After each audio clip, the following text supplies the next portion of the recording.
let her tell it. People on the streets say Sabrina speaks. Tune into the show, she will let you know. Tell all your friends and family.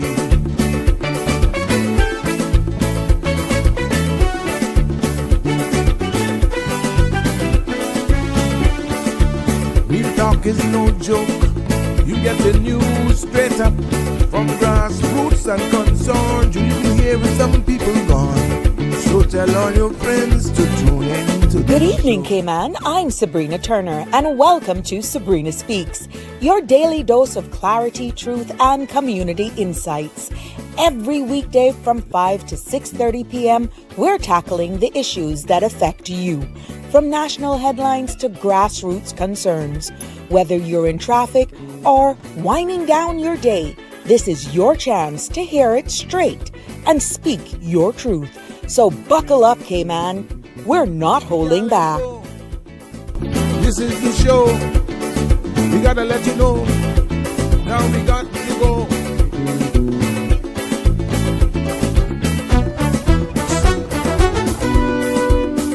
And now here's Sabrina. Well, good evening, everyone. Welcome to our friends and family near and far. It's good to have you. Hello from the beautiful Cayman Islands. And yes, what a beautiful day we're having today. I don't know how much of you were out and about, but I must say it was just comfortable. It was really, really nice. The breeze, I don't mind if these breeze could just keep up for a little bit longer, to be honest with you. Don't mind it at all. But I'm hoping that you're having a fabulous Wednesday thus far and you're ready for another episode of Sabrina Speaks. Yes, that's what we're here for, because we are Voices of the Islands, conversations for the world, and the podcast where voices rise, stories unfold, and inspiration definitely takes center stage. It is good to be back with you on this Wednesday. For another Sabrina Speaks. Yes, where silence is never the way to go through life's changes. Oh, heck no, because this evening we're diving into another very informative discussion. We're going to have a conversation that every single one of us is some way connected to, whether or not you realize it. Whether or not you realize it. And, we're not talking about money, power, and small islands alone. It's all in one package. It's going to be all bundled up. And how decisions are made in the big global rooms that ripples and all the way down right here to our shores. And if you didn't understand it before, I'm hoping that this evening, based on what I've uncovered, what I've delved into, and one of my new segments is what really drew me to, or sparked my interest in learning more about today's episode. Now, you've seen the headlines. You've probably heard the acronyms IMF, SIDS, global finance, international agreements. But what does any of all of that really mean for us here in Cayman? For our families, our economies, or even our future? Yes. Well, this evening on this episode of Sabrina Speaks, it is my aim to break it down in plain, simple language for us to understand. Because as we continue to evolve and grow in this space, and you're seeing different headlines, regional leaders are going to places and making agreements and deals, signing MOUs, and you're like, what the heck? They're moving forward. What's wrong with us? Well, you know what? We're going to talk about what the IMF actually is, why small islands like ours are labeled as SIDS, small islands development states. And really, we're going to look also a little bit, because of this time that we have, on how global financial rules affects us even when we don't get a vote around certain tables, and why Cayman sits in a very unique position, not quite like our Caribbean neighbors, but still facing the same vulnerabilities. That's why it really came to the forefront for me and said, you know what? with everything that we did from a medical perspective about premenopause, menopause, andropause, which, by the way, thank you for all the feedback that we're getting that we've covered over the past 2 days. I said, why not? This is not a conversation today for economists only. I'm just going to make that clear.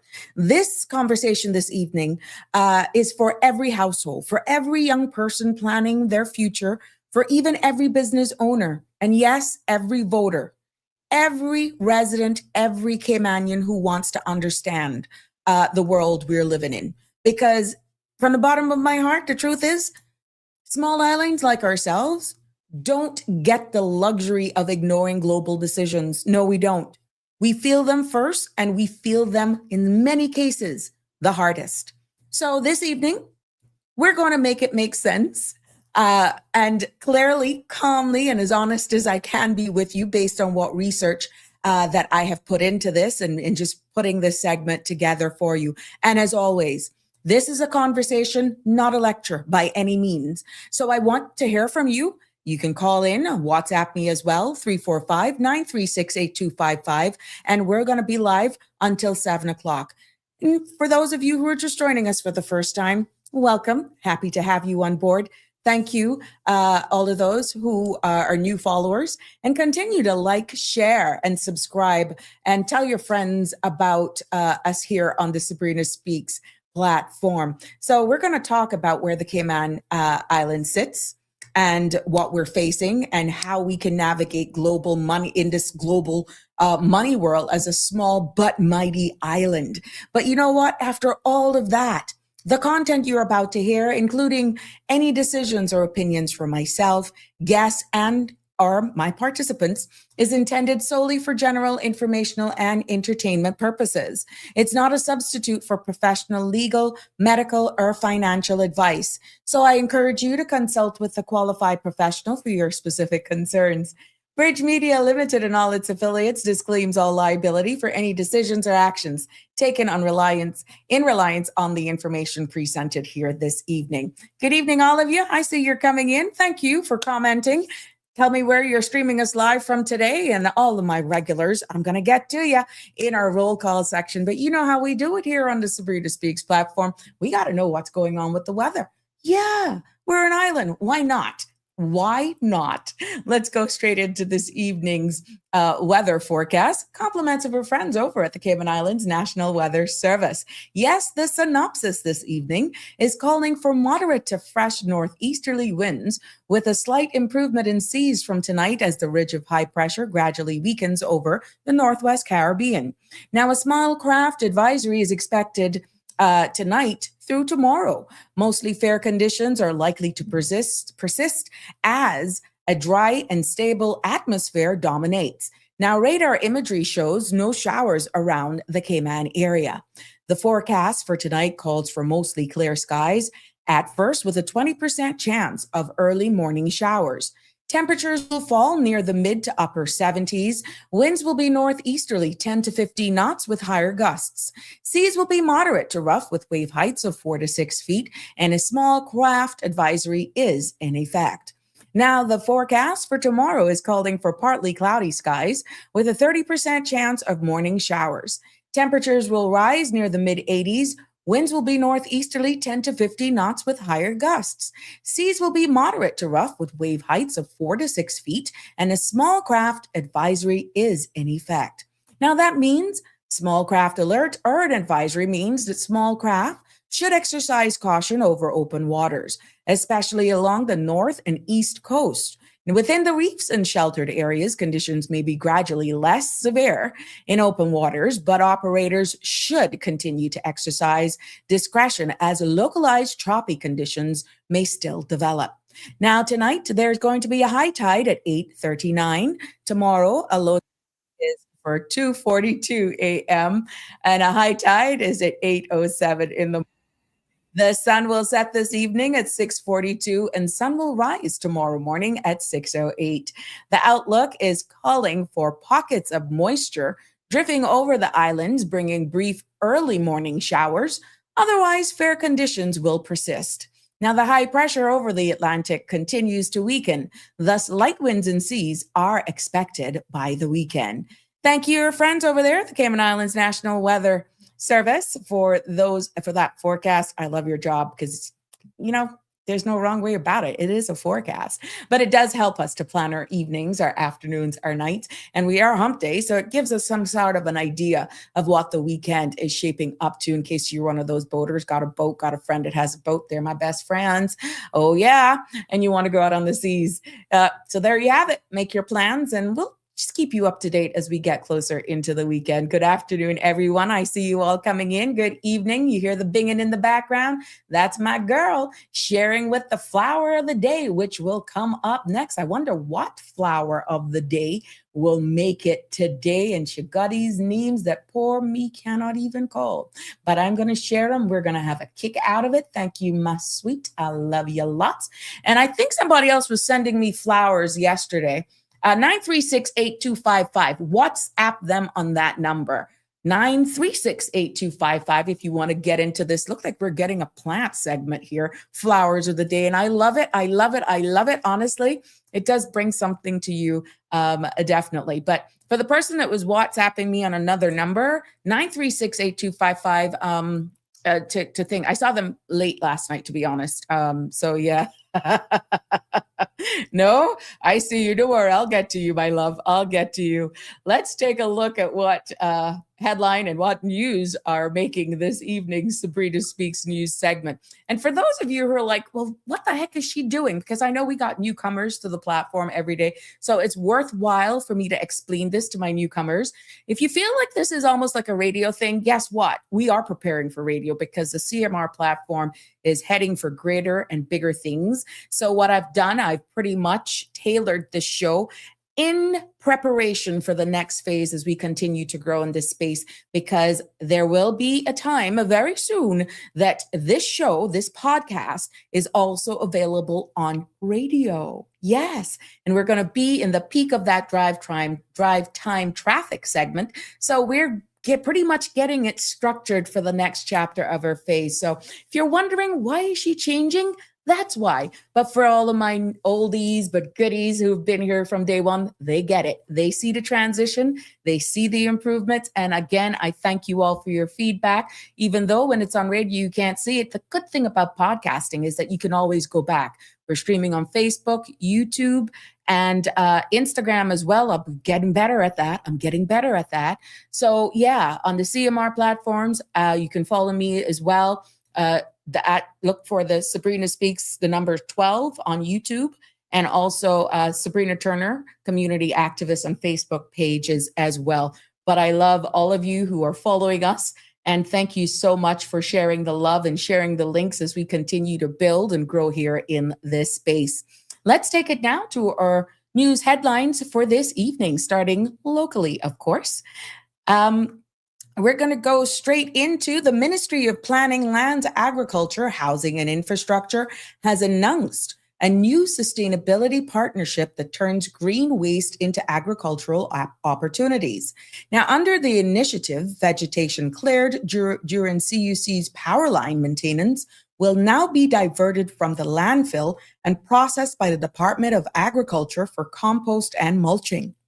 The ministry says this shift supports local farmers, strengthens soil health, and reduces waste, marking another step towards a more sustainable Cayman.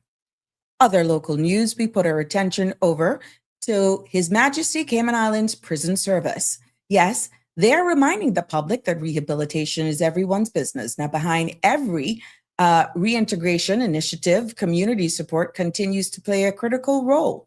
From the F-Wing Family Fun Day to football competition, partners have stepped up with time, resources, and unwavering commitment. And because of that support, lives are being changed. Now, the service also recognizes Acting Director of Rehabilitation, Richard Barton. Congratulations, my friend, for driving and sustaining these partnerships. His Majesty's Prison Service extends thanks to all of the partners for standing with them and believing in the work that they all do. Congratulations, Richie, and congratulations to all of the staff right there. And I love to highlight my local businesses. Guess what? Look at this family duo.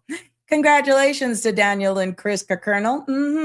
They are representing their family-owned business, Kirk Freeport, this week at Watches and Wonders Geneva 2026, the world's premier showcase for fine watchmaking. Now, the event brings together the most prestigious Masons unwavering their newest releases, breakthrough technical innovations, and design directions that will define the year ahead. Now, it's a major movement for the industry, and the Kernels are right at the center of it, connecting Cayman's leading luxury retailer with the global watchmaking stage. Congratulations, Chris and Danielle, for representing and keeping up with the times and definitely doing a wonderful job. Thank you for all that you do in your local family business. Safe returns as well. Let's turn our attention now to regional international news this evening. Yes, fuel prices continue to climb as tensions escalate in the Middle East. And guess what? Jamaica's government is now weighing a familiar option, a return to work from home arrangements. Now, the Energy and Transport Minister, Darrell Vaz, says the administration is exploring ways to cut national fuel consumption. Amongst the measures on the table is a hybrid work from home model, similar to what was used during the pandemic. He stressed that no decision has been made, but the proposal is expected to go before cabinet. The decision comes as global oil prices surge from roughly $70 per barrel to near $100, placing pressure on Petrojam, which has already absorbed billions in losses to shield customers. Vaz says that that level of subsidiary is no longer sustainable and movement reduction policies may be necessary. For now, Jamaicans should note that work from home is not reinstated, but it is actively being considered as part of the government's response to the rising fuel costs. And more out of Jamaica for this evening, we see where the opposition leader, Mark Golding, is urging the government to move swiftly in addressing what he warns could become an inflation and energy cost crisis as the tensions in the Middle East continues to push global oil prices higher. Now, Golden says Jamaica is fully exposed with no oil hedge in place, and a rising fuel cost could soon drive up electricity bills, transportation, and the overall cost of living. He's calling for targeted measures to protect vulnerable Jamaicans and to stabilize the economy as geopolitical pressures continues to intensify. More here in the Caribbean. The 2026 Caribbean Hurricane Awareness Tour is now on their way.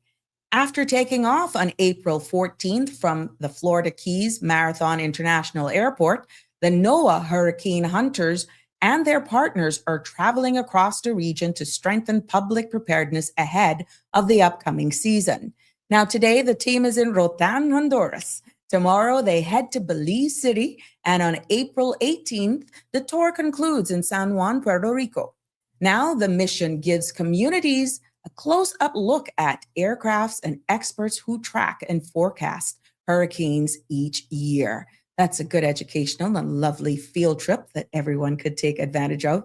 For those of you who are streaming us, if you didn't know, they're in Rotan today, and tomorrow, Belize City, they're going to be knocking on your doors. To all my friends over there in Belize, hola, ¿cómo está? Buenas tardes. Yes, I got a little bit in me. More in our Caribbean region this evening. The 2026 IMF meetings are on their way. Yes. And, oops, I got the wrong image here. Please pardon me. The 2026 spring meetings are on their way with IMF. I know I got the image. Please bear with me. There we go. There we go. Yes, they're on their way in Washington, D.C., drawing global attentions as finance ministers, central bank governors, and regional leaders gather to assess and rapidly shift glowing geopolitical landscape.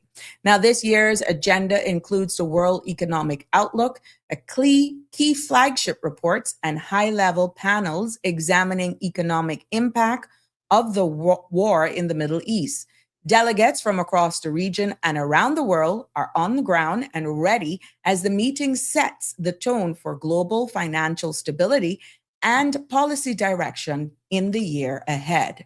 And coming out of that meeting, guess what? Barbados has taken another major step from dialogue to delivery at the IMF and World Bank spring meetings. Prime Minister Mia Moore-Motley today formalized a new agreement with the OPEC fund aimed at unlocking investments, strengthening private sector growth, and expanding access to financing for climate vulnerable nations.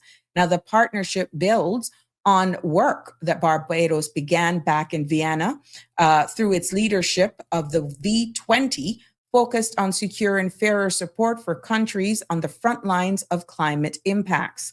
Prime Minister Motley says that the agreement represents practical progress, real partnership, and action where it matters most. There you have it from our region. And as we wind down this evening's edition of Sabrina Speaks News, we look at the UK. Crackdown on illegal working is what's making the headlines out of the UK today, because the UK government has announced tougher enforcement measures targeting both employers and undocumented workers.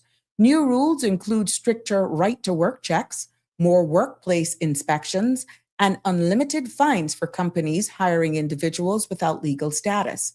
Now, authorities recorded high record enforcement activity back in 2025, and the Home Office says that the pressure will intensify even much more. More out of the UK is recruitment market uncertainty is building. The UK recruiters warned that the ongoing Middle East conflict may weaken global hiring conditions. And while some regions are showing early signs of recovery, firms are monitoring the risk of broader economic fallout if tensions continues. And as we end today, we end it with our business roundup. Yes. Global's markets closed mixed today as investors weighed in on rising oil prices and ongoing geopolitical tensions in the Middle East. United States, the Dow Jones and S&P 500 ended slightly lower, while tech stocks helped the Nasdaq inch towards as traders reacted to another jump in crude prices. Over in Europe, the FTSE 100 in London slipped, pressured by energy cost concerns and softer consumer sentiment. Asia markets were mostly steady, with Tokyo posting modest gains on strong manufacturing data. Now, across the Caribbean, several exchanges, including the Cayman Islands Stock Exchange, the Jamaica Stock Exchange, and markets in Barbados and Trinidad, did not publish any end-of-day closing summaries for today. The trading activity across the region remains influenced by global fuel volatility and reduced volumes following recent holiday periods. Oil continues to be the dominant driver, with Brent crude hovering near $100 per barrel, raising concerns about inflationary pressures for import-dependent economies. There you have it this evening. But there's a lot. I tell you, we could do practically an entire 2 hours on what's going on around the world, and we don't want to be left in the dark, which is why I take great pride in bringing this to you this every evening to let you know what's happening. Happy birthday to all of those who are celebrating a birthday today, or a wedding anniversary, or just celebrating life. From all of us, here on the Sabrina Speaks family, we celebrate with you, and we send you lots of love. For all of those as well who are mourning the loss of a loved one, our thoughts and prayers are with you, and our sincere condolences as well. I got some information that a family friend, we know how close Kim and Brack is, that there was a death there, and our thoughts and prayers go out to the family and friends of Miss Ello over there in the Brack. So our thoughts and prayers are with you during this time as you mourn the loss of her as well. Yes. Welcome, welcome, one and all. How are you all this evening? Hello to you. It's good. The music by my friend Berman Scott. Oh, yeah, he gets me going. Oh, yes, there's just something about Berman music, period. It brings back the days of Kim and Brack, and yes, Aunt Wiva, Sharon's mummy, Sharon Ebank's mummy, on the back of her yard, dancing on top of that cistern top. It still happens, old time. The sun, oh yeah, it brings back. There's just something unique about Mr. Berman's music that takes me back to my childhood days, and I guess that's why I ring out my knee, because I was doing that from a child. But for all of you from over there in Kim and Brack and know what it's like to go back way back when you could play football in the road, you pretty much can still do it because you could hear the cars coming as it echoes off the bluff. But all those good parties that I used to have in her yard, Sharon continues as well to keep up that tradition. Kudos to you, my cuz Sharon, for keeping that up. You want a good throwdown party, Sharon's the place to be. But yeah, that's your friend Aliano. Oh, you had the call. How are you? How are you healing? Oh, missed ya. I see where Out Town was busy today. What, 3 cruise ships? 2, 3? They were pretty big as well. It's good to see you with us. I hope you're doing well. We missed you. You know, I sent out the call for you, put out an APB for you. North Carolina's in the house. Marshall, good evening, my love. How are you? It's so good to have you. Yes, yes, yes. It's good to have you here with us. Andrew as well is in the house. Donnie Don, how are your orchids? It's good to have you here. Damian Henry, let's see what you got for us today. He says, good evening all. The secret of getting ahead is getting started. The only time you fail is when you fall down and stay down. Oh yeah, we not staying down. That's not into us. We got to rub them knees. We could get up. We could stretch them off. Blow it off as stiff as they is and just keep going. That's how we do it here. Connie Bonnie, yes, the massive. We are here live and direct. Thank you so much for sharing the love. Laugh out loud. I went easy with you. Thank God, because boy, you've been putting me in some kind of tongue twisters here. Thank you so much for all the love. And Connie is sharing with us today. Guess what she said? She made it easy for me. She felt sorry for me. This is one of her beautiful water lilies. You see, that wasn't hard, was it? So for all of you, this is a water lily. It's beautiful, isn't it?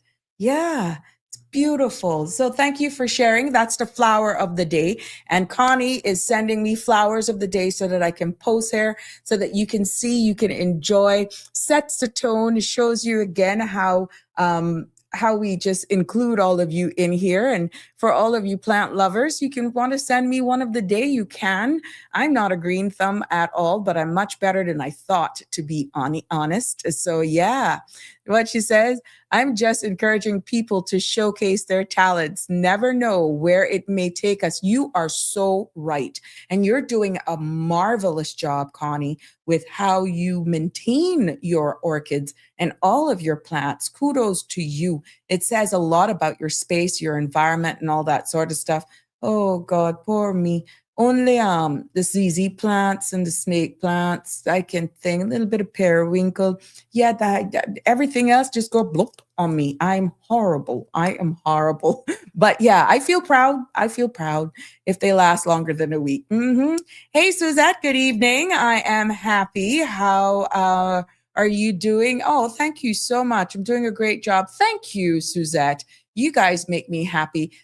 Once upon a time, I used to be sweating bullets when I knew I was going live. I was making sure that I could hold the audience and make sure that it was thought-provoking conversations and topics that, made sense as we elevate, talk, and educate and inform and inspire people here on this space. And it's just blossomed into its own. And based on the feedback that I'm getting, a lot of the topics as well is steered by you. And once I'm comfortable with delivering, I will do it. Ad-libbing is great, but not based on what I'm hearing a lot of you ask. I have to do research. So yes, for me to keep on topic one, I got to make sure that I have my notes in the front of me and make sure that it's from reliable sources as well. So thank you again for all of the feedback, and hence today's topic. You can see the relativity of it based on the news headlines that I told you what was going on with Barbados. Congratulations to her for doing that. And to let you know where we fit into the scope of things, because you may sometimes hear our Minister for Financial Services and Premier say he's going away for these meetings and all that sort of stuff. And then you look at it, but we're not a full member state of CARICOM. We're not an independent jurisdiction. We don't sit at the big tables. No, we don't. We are represented by the United Kingdom. So then you may say, well, what the heck are we going for? It'll all make sense this evening. And we put it down in layman's terms so that we can understand, that the House will be going to Parliament in the coming weeks and so forth. And there are certain bills and laws that we are amending. When we do topics like the international money funds and small island development states, and you hear all of these acronyms being used, and when we look at Cayman, understanding our place in the global money market for being a jurisdiction where a lot of our money to keep circulating that's being attracted into our society is coming from, why not bring a topic like this in layman's terms so that no one is felt out when certain things are being discussed, right? So hence the birth. And this is why this conversation came about today. So yes, I thank you all, but from flowers to birthday celebrations, we've had a few tears as well, and just celebrating people. That is what this space is about. But I thank you all for your support. Most importantly, your live feedback and comments. And of course, 345-936-8255. You can always WhatsApp me. You can call in and be a part of the conversation and the discussion. And of course, all I ask is that you remain respectful. Try to keep on topic as best that we can. Again, Fridays are open mic. Every and anything is on the table at that time. And sometimes we may have breaking news. There may be things that sometimes we have to just change the topic and put attention on what really matters. But if we have persons, let's say like today's topic, and you're working in an industry and you don't mind coming on board and sharing your knowledge with a community, we're only stronger when we're all informed and educated, and I will continue to do it here. So thank you so much, Ms. Suzette. That means a lot to me. Aliano, ayaso. You are something. The 1 foot villain. You are something else. What you say, you need to go back. Oh, you're not going back to work yet. Oh, okay. Yeah, you got to be careful though, because even with what you do, circulation and all that good stuff. But Aliano, I think your problem is your diet. We need to make sure you're on a strict diet without talking your business. But I got a little nursing background and kind of reading between the lines, my friend. But yeah, we wish you a speedy recovery, but it's good to hear from you. I put up that APB and thank you for honoring the call and making us know you're still there with us, of course. Yes, Carter, you get it. You get the picture. Back to work. Yeah, you want to get back to work. I understand that. I know you can only be home for so long, but when you're actually healing, and sometimes it takes a little longer based on your situation or person's situation. So yeah, just give some patience and make sure you follow doctor's instructions, please. You are more than welcome. It's my pleasure. It is my pleasure to do this for you. God bless you. Read Romans Road. He will never leave nor forsake thee. Thank you. Yep. I just got to keep positive and just give thanks, even for the good stuff, even for the bad stuff. Bad and good, because there's a silver lining in everything. And I am a living witness of that there is a silver lining in everything. We just need to just believe and continue to move in faith, as I will continue here. Hey, my Hennessy, Jesus, God, Aliano, you're going to need a flogging. You need a flogging. I'm not even paying you no mind. You just get better soon. We need you back out on the road, okay? Let's get right into it. Like I said, the topic this evening is the IMF and Small Island Development States, which is the acronym that you're seeing, SIDS and Cayman, and understanding our place in the global money world. And what my aim is here, in case you missed it at the intro, is that my aim is to break down what global financial decisions means for small islands like us here in the Cayman Islands, and how the Cayman Islands fit into the big picture. You're all invited to join in and participate in this conversation. And as we talk money, power, island resilience in real life lingo, so that everyone is included and hopefully understands. And the aim is every segment you should take away nuggets that you've learned something as that we have imparted here. And when you look at a small island development state in the bigger footprint of the world, small islands are vulnerable. Global rules affects us even more, and we don't vote on them. Because if we're not at the big table, because the Cayman Islands specifically, for this statement, we are a British overseas territory jurisdiction. So the UK is at the table, not the Cayman Islands. So global rules affects us even when we don't vote on them, but we depend on the UK to vote, and then we feel the trickle-down effect. And for us here in the Cayman Islands, we are unique, wealthy. What doesn't take away from us is that we are still a small island development state, a SIDS. Yes. So let's go with the whole acronym, the IMF, that you've heard what's going on right now in Washington and what the Prime Minister from Barbados is doing. There's lots more that's happening, but because it's relative and we can relate to it, I felt it was important for me to just use that as the hook, as the foundation, to see what she's doing with those agreements and how she's putting those funds into her country. And we will share what the benefits are as well, and what that MOU means and that agreement made for what the people could look forward for in Barbados. The IMF really stands for, that acronym stands for the International Monetary Fund. IMF stands for the International Monetary Fund. And it's a global financial institution that was created to help keep the world economy stable. You will notice in the news headlines that I've been giving over the past couple of days, even the markets, everything is hinging on what's happening in the Gulf and the Strait of Hormuz, the cost of crude and how much is being sold per barrel. And what this International Money Fund, this whole global institution, is really to keep the world economy stable. It doesn't run countries. It doesn't control governments either, but it plays a major, major role in how global financial systems operates.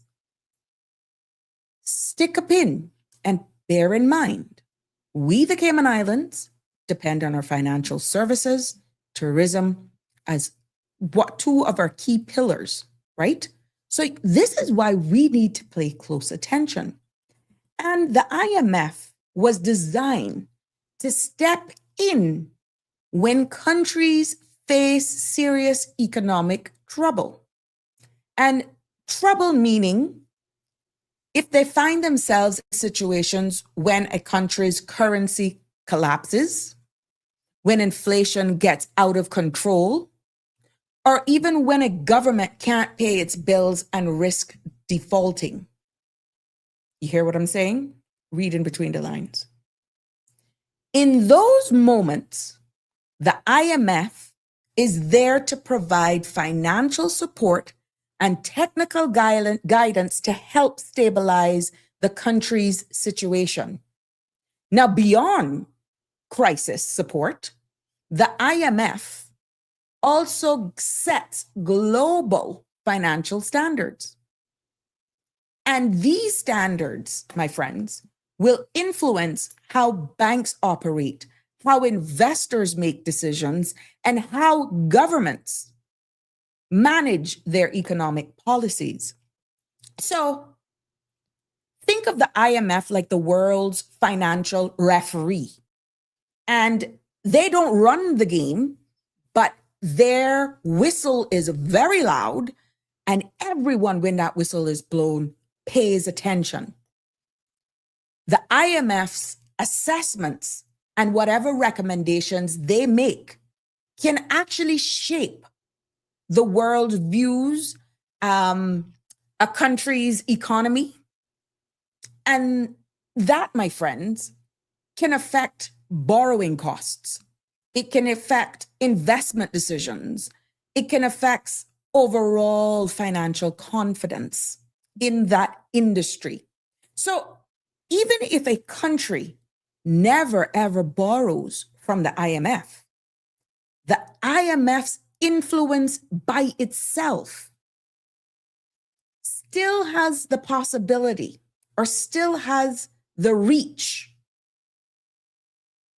that it can impact global financial systems, which is why the Cayman Islands and you, as common everyday citizens, need to understand when you hear these things what it means.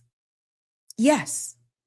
And the acronym Small Island Development States, you have heard me using it a lot of times. SIDs, you may hear me call that a lot. We need to understand our vulnerabilities. And yes, I know we're a British overseas jurisdiction. We're not like all of those over in CARICOM. We are not like Jamaica, Barbados, or like them. No, we good. We UK. Hello. Proximity matters. We're in the Caribbean. And at the end of the day, what it really means to be a small island development state or a SIDS does not have any impact alone because we are a BOTC, because we're still vulnerable location and just our sheer size. These are not just labels on a jurisdiction because of where we're placed, because we're islands. My friends, these are real life challenges that can really shape how islands like ours function, how even our economies behave, and even the quality and the way our people live. And when you look at small islands, because of how they're made up, small islands, they consist of small populations, even though some of our islands have much more than others. And that means that based on small populations, economies don't have the same size or strength like larger countries do. With fewer people, we still see that we have smaller workforce, and we see what that is right now happening in the Cayman Islands based on demand. Hence, we are doing a robust immigration amendment and reform, making sure that even with these reforms, we protect our own people. We make sure that we still create that delicate balance where income is still coming in. We create an environment where persons can actually start a business, get jobs, move up accordingly. But we also see, just by being a small island jurisdiction, that small tax base. And even though we're a tax-free jurisdiction, we still pay stamp duty, okay? But because this is for the collective, remember, Sabrina Speaks, Voices of the Islands, conversation for the world. We're not limiting ourselves in this space for the 345. So sometimes you will hear me saying about taxes and all that sort of stuff. Indirect is here. We've heard the comments many a times saying, well, we pay taxes, just it's not labeled so. But I'll leave that for you to comment if you so choose. But what we say as well is that we have fewer industries, and we know that for a fact, to rely on, especially us in the Cayman Islands, where our imports per capita, when you look at us in the region, our imports is one of the highest in the region. Yes, what we import. So when something goes wrong, we don't have millions of people or massive industries to absorb the shock. Every impact feels bigger because the very sheer size of our population. And when you look then at our limited resources, most small island development states have limited natural resources. Take a look around. Take a look around at the Cayman Islands. When you look at these limited resources jurisdiction, we don't have large manufacturing sectors or huge agricultural lands or, in our case, major mineral reserves. And what that means for us, my friends, is that we can't produce anything we need.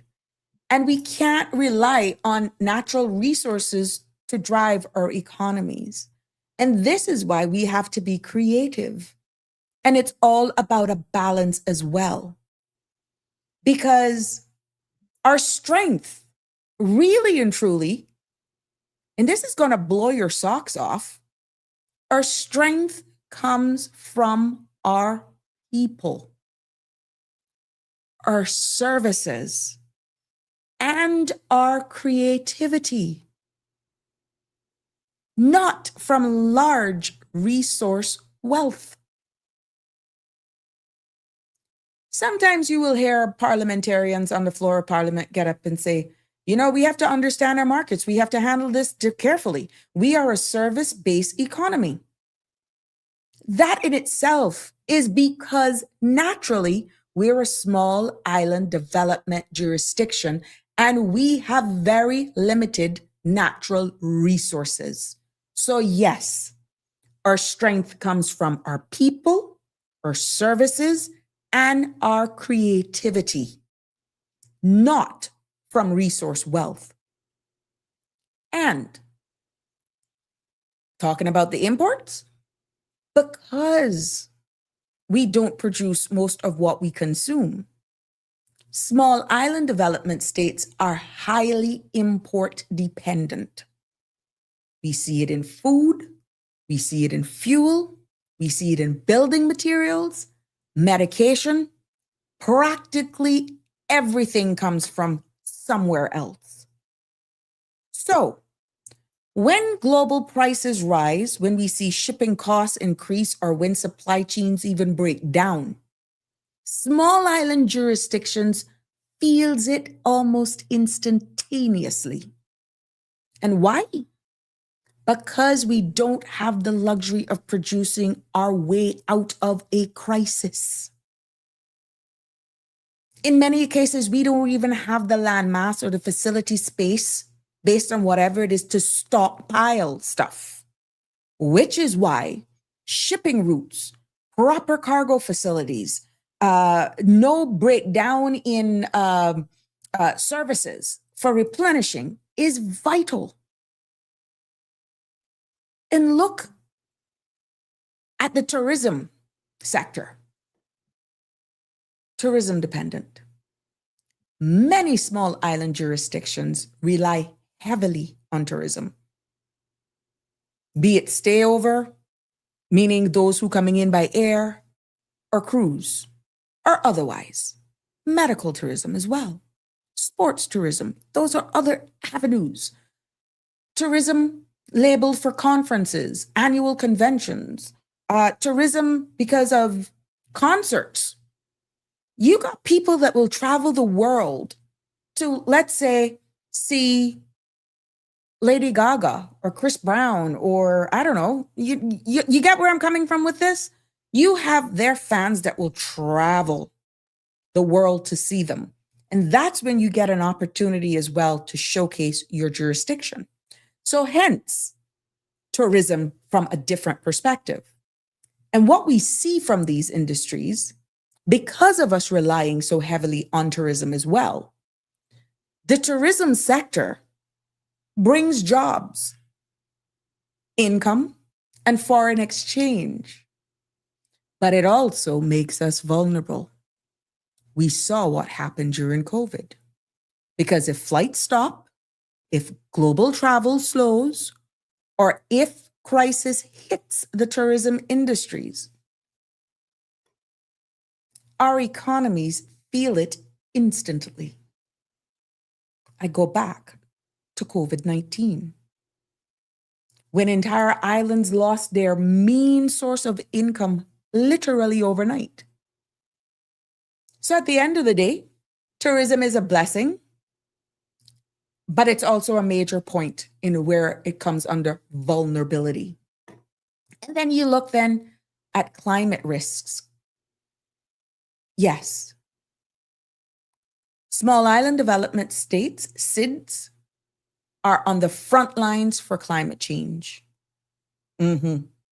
Because what happens is that we face stronger hurricanes. We are seeing rising sea levels. We're seeing coastal erosion that is impacting a lot of the infrastructure along our 7-mile corridors.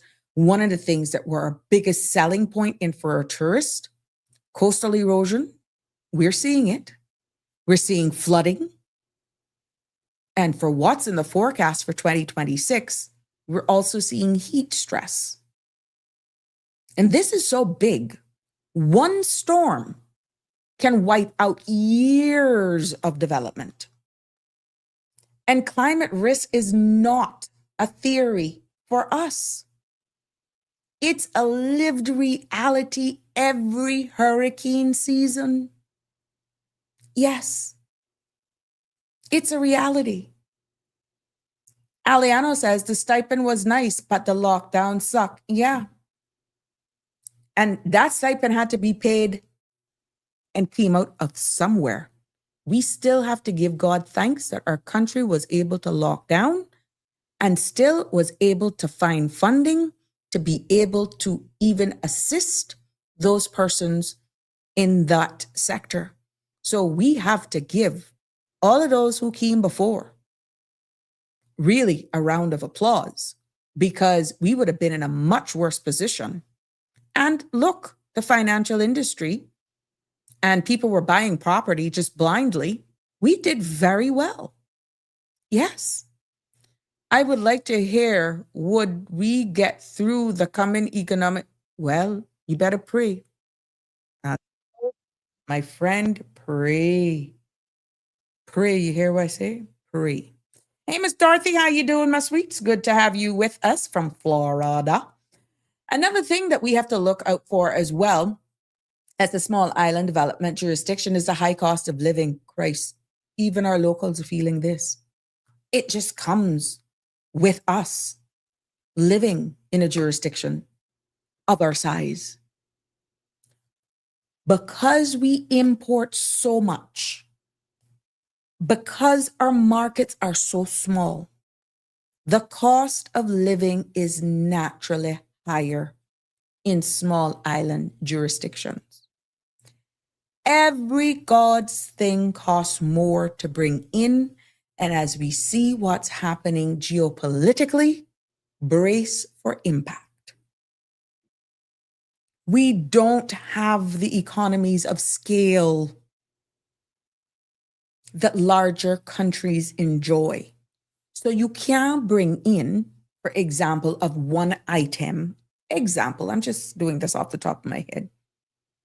Let's say a 40-foot container of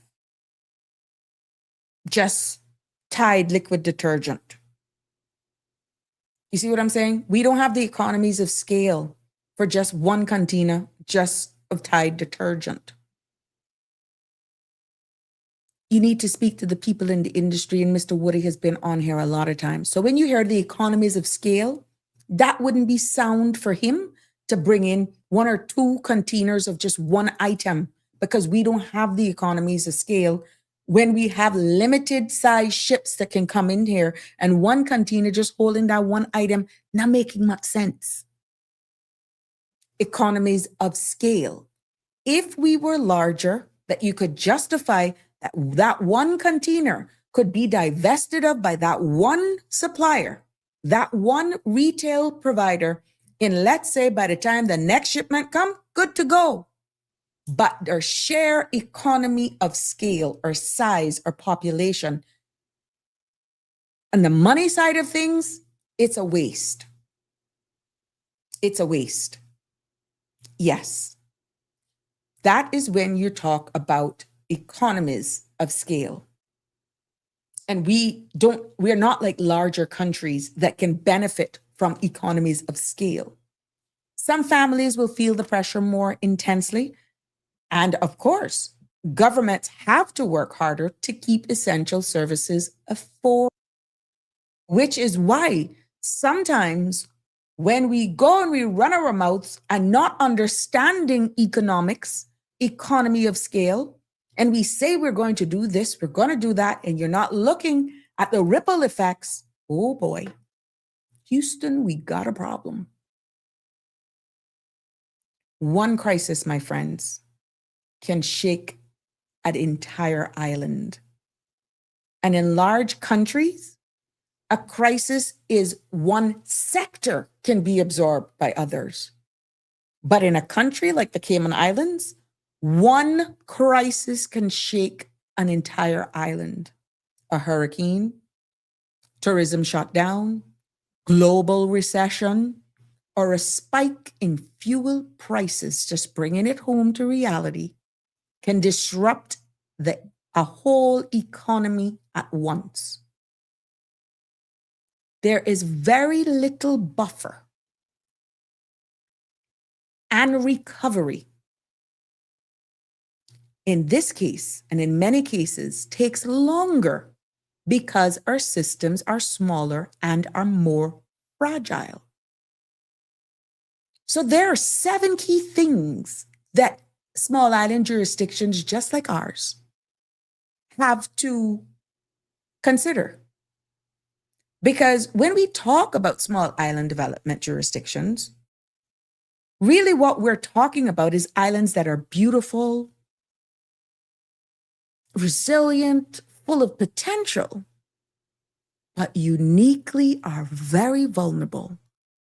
And it's only when we understand these vulnerabilities that we are even able to understand why global decisions matter, why stability matters, and why it is important that you know what's happening on the other side of the world, and why small islands must always be strategic in how we navigate the world.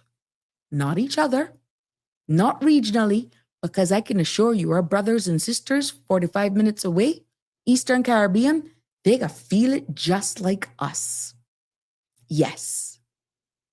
Denver says, the PPM did an excellent job on the lockdown, and they were pretty good on saving money for the rainy day, but succeed on protection of the people of the Cayman, sucked on the protecting the people of the Cayman Islands.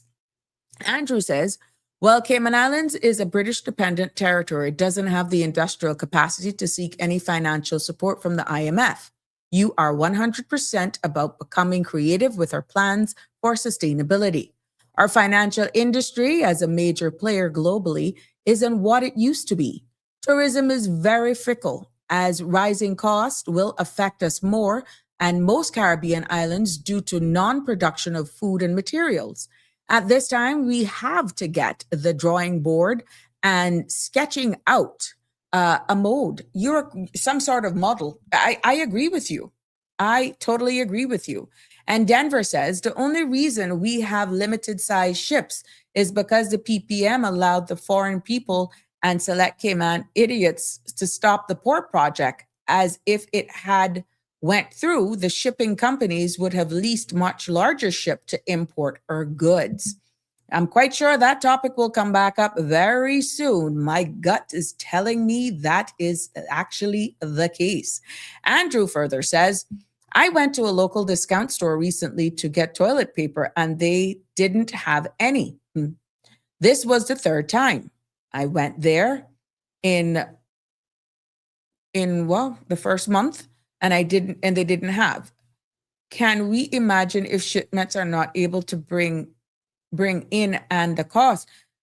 Well, it goes back to what I was saying earlier. Economies of scale. And right now, with what is happening with the world, we see right now in international news where cargo ships now are being turned back and are not being able to pass through the straits. These are cargo ships, not even only with crude oil.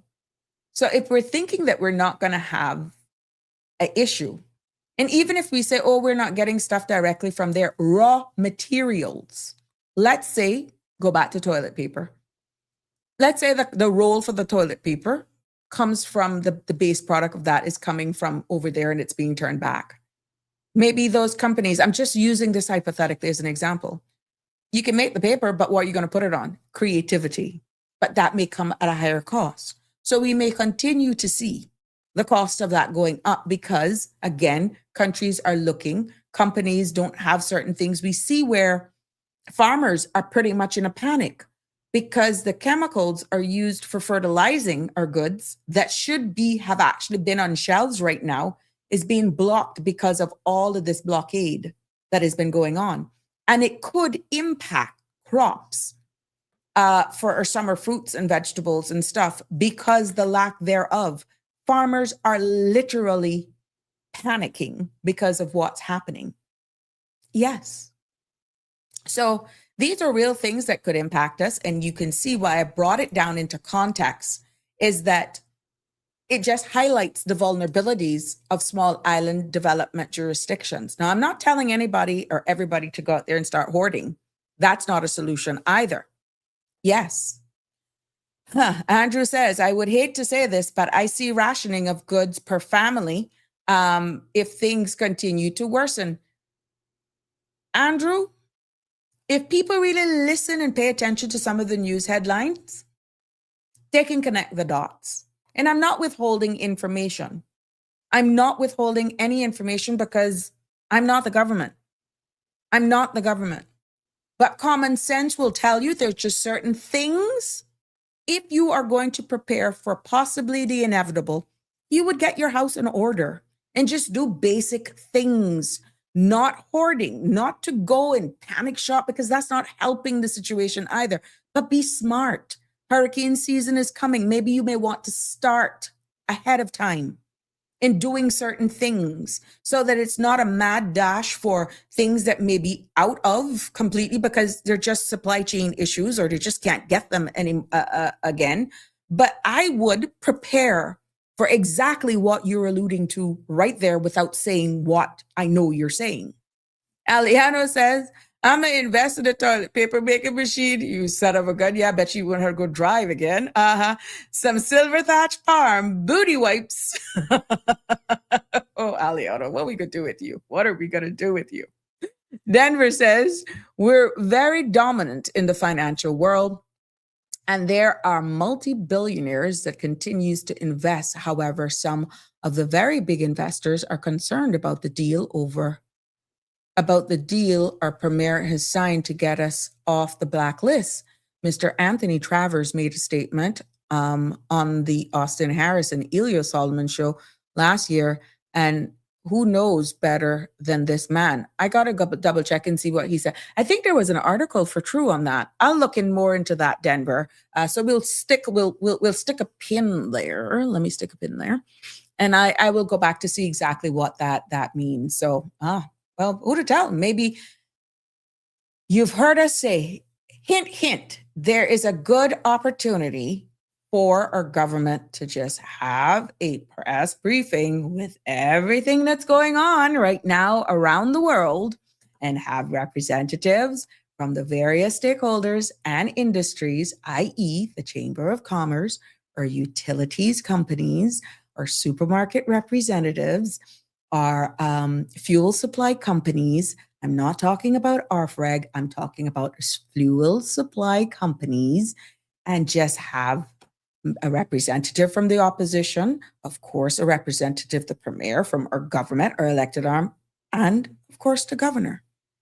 address the nation, because you guys are saying it here, but are you hearing it from the powers that be? Yes, we heard blanket comments.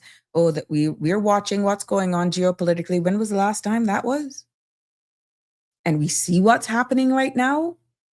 We see the indirect warnings from CUC. We're hearing what's happening with the cost of fuel. We're seeing what's happening regionally, that they're considering working from home options. We have seen certain other jurisdictions that have actually gone into 4-day work weeks.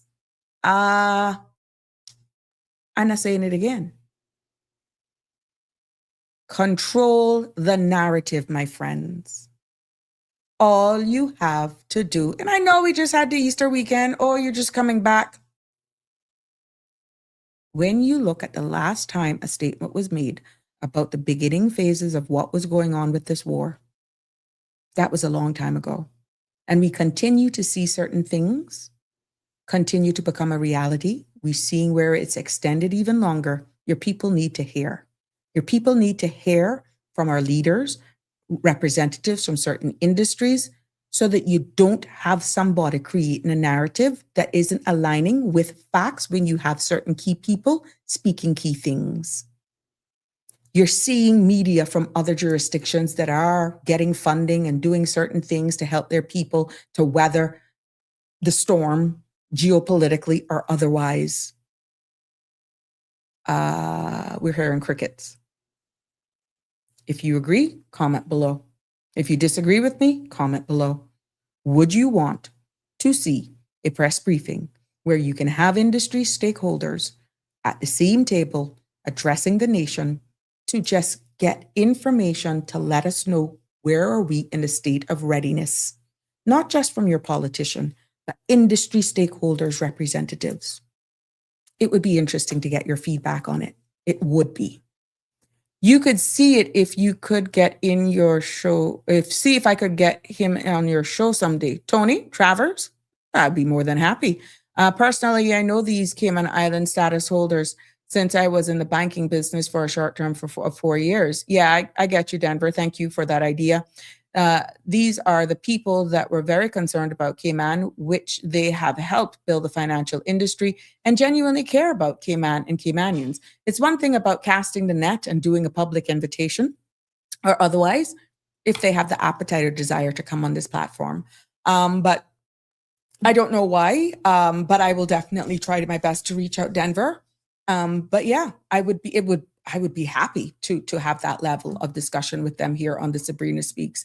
Yes, Aliano says that there are some places that are putting limitations on fuel use, and how true is that? And what will Cayman look like with motor vehicle lockdown? What about all you guys who make your living from that? Denver says, yes, there are about 5 of them. Thank you for that information. Now, when you look at understanding what the IMF is, I want us to take us through and see it through the lines and talk a little bit about how their decisions actually affect countries, especially small island jurisdictions like ours, the BVI, Barbados, Jamaica, Trinidad and Tobago, because the IMF isn't just, as I said at the beginning, an organization that is on paper. That body of people, that organization, influence shows up in real life ways that people feel every single day. And every year, the IMF publishes reports on countries and economic health. Economic health meaning the financial health, right? And these reports are really read by banks, investors, credit rating agencies, and also international partners, right? Now, if the IMF says a country is stable, investors are going to take their word for it, and they get a feeling of confidence. They actually feel confident, right? But if the IMF raises concerns, what happens is that investors then become very cautious. So even without lending money, the IMF words can actually affect whether investors put money into a country, how expensive it is for that country to borrow, how really the world would view the country's financial stability overall.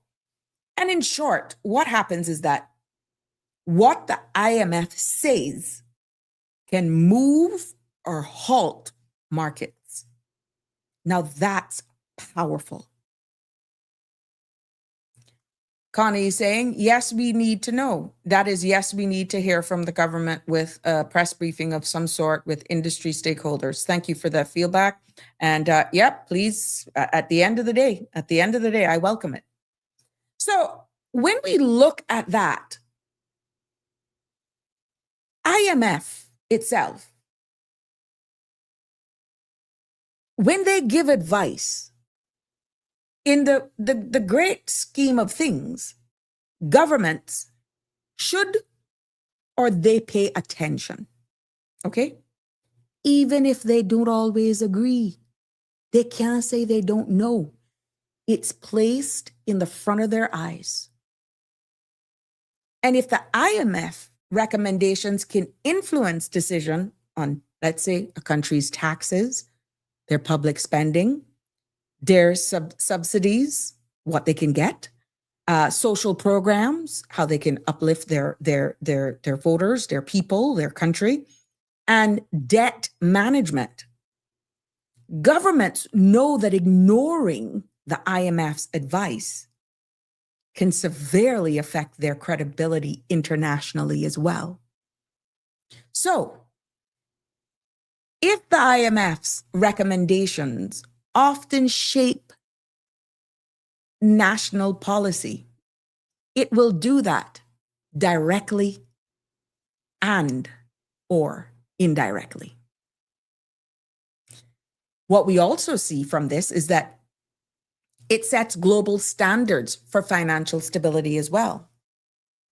And those global standards influence, really, again, we're a banking jurisdiction.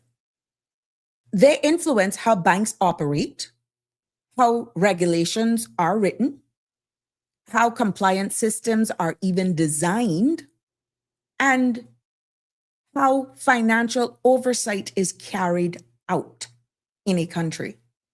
And what we see is that countries adopt these standards to stay aligned with global financial systems. You saw where Denver made a comment that there were certain things our premier agreed to, and we had other people disagree, and that it could possibly impact. I will look deeper into that. And you may have a spin-off from this from persons who are in the industry. But the bottom line is, for many small islands with financial sectors like the Cayman Islands, like our home, these standards matter even more. And let me tell you why. Because our credibility, our international reputation depends largely on meeting international expectations and standards. And when countries borrow from the IMF, the loans often comes with some conditions, let me tell you. And that could include cutting government spending. It could include reduced subsidies. It could include, for those countries, small island development states that have tax, it can increase even their taxes. And it can even impact the restructuring of their public services. Yes. This is known as austerity.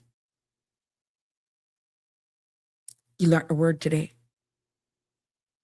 And it helps stabilizes the economy, but it also can be painful to the citizens in the short term, because there's nothing called a free lunch.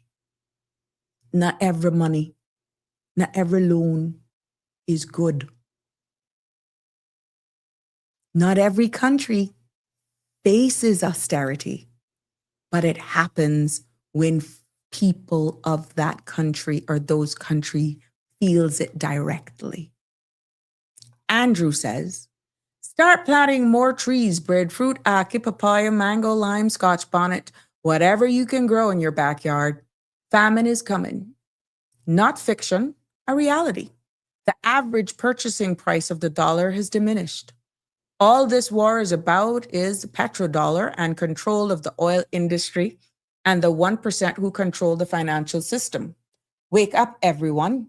It's reshaping before our eyes. One currency. Denver says, the core issue with the IMF's role in the Caribbean is the tension between stabilization and sovereignty. The IMF provides financing, technical advice, and economic surveillance, but its policy prescriptions often collide with the region's structural vulnerabilities, political realities, and development needs. You're quite right. Damien says, there's one size fit all approach is one of the biggest issue with the IMF. Well, we go get to the bottom of some of this today to tell us exactly where we're aligning. But stick with me. What we see, my friends, is that small island development states are more, and we've established that. We see our vulnerabilities, and there are more vulnerabilities than the larger countries. Why? We said it, in case you missed it. Smaller economies, fewer industries, higher import dependence, and greater, far, much greater exposure to climate risks. So when we see global financial conditions changing, whether through IMF policies, rising interest rates, global inflation of some sort, geopolitics, small island development states feel these impacts faster and more intensely. And what we're seeing is that a shock that a large country can absorb, but not like the shock wave it will have on small island countries.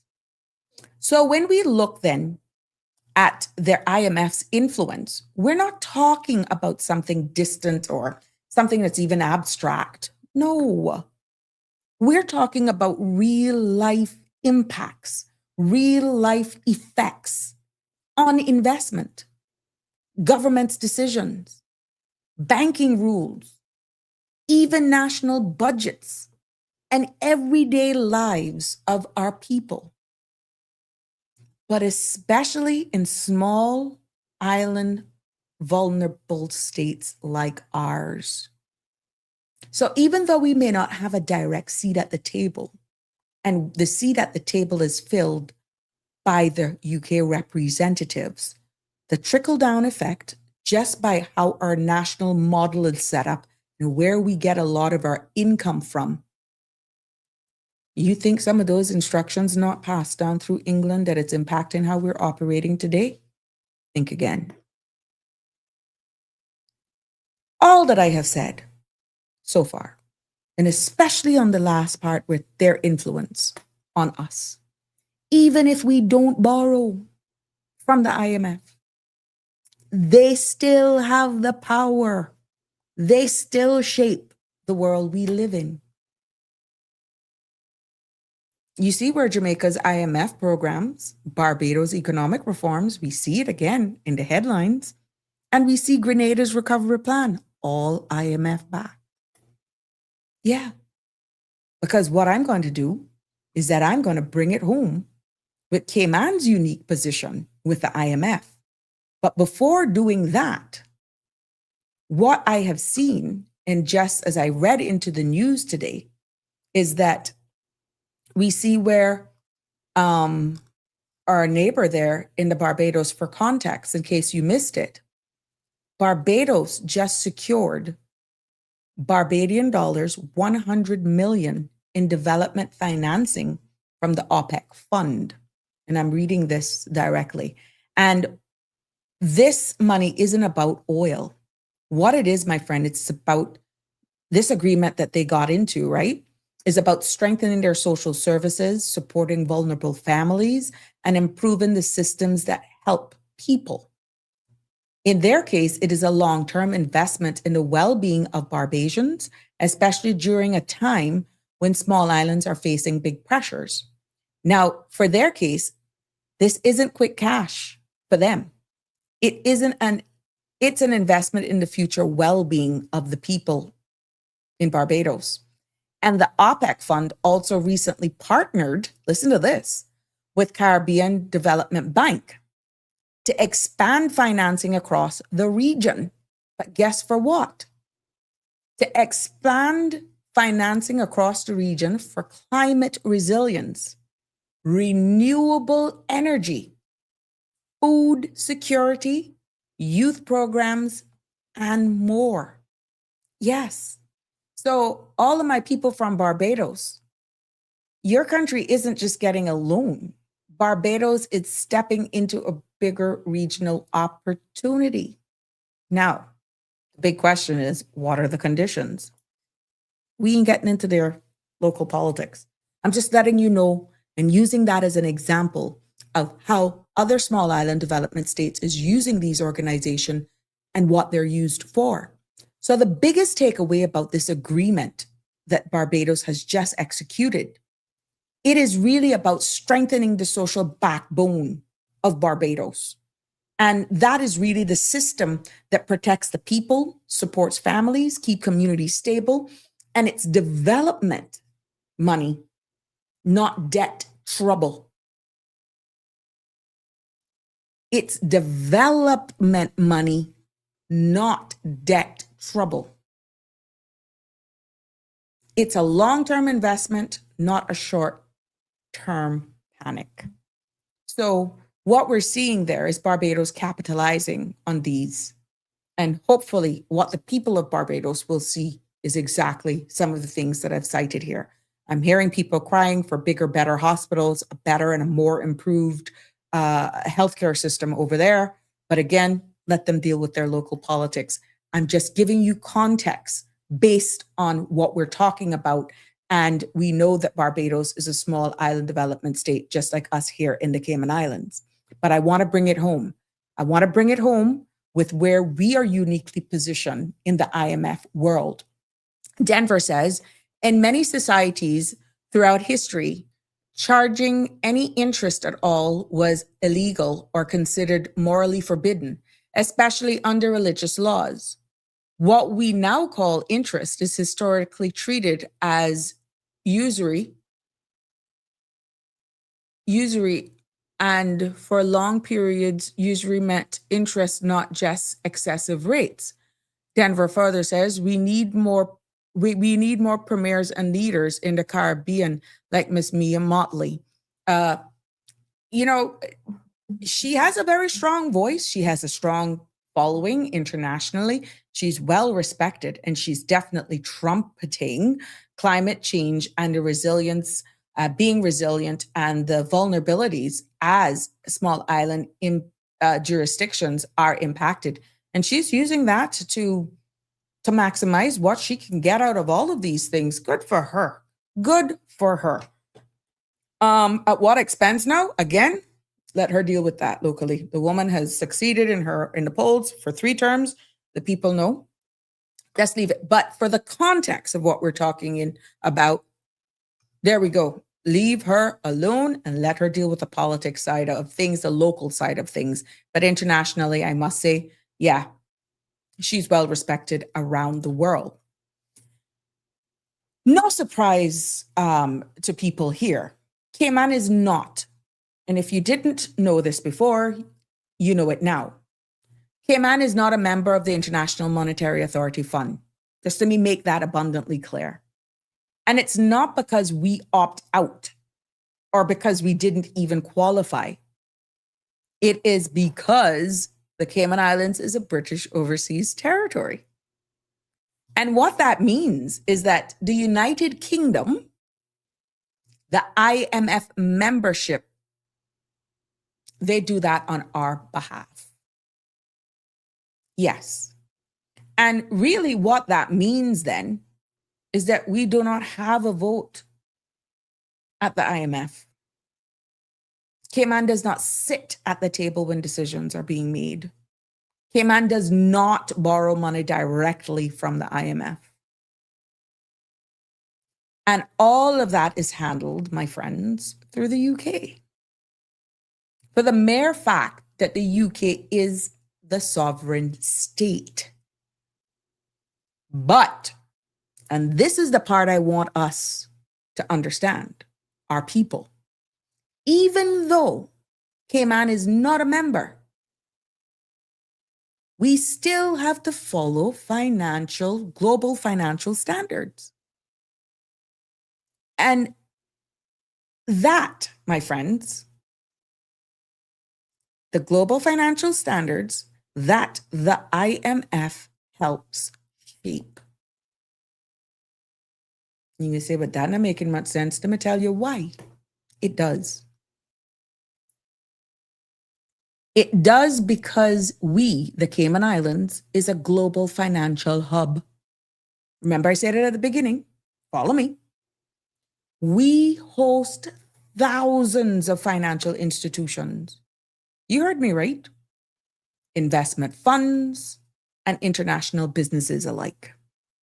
Our entire reputation depends on meeting the highest global standards for transparency, regulation, and financial stability as well.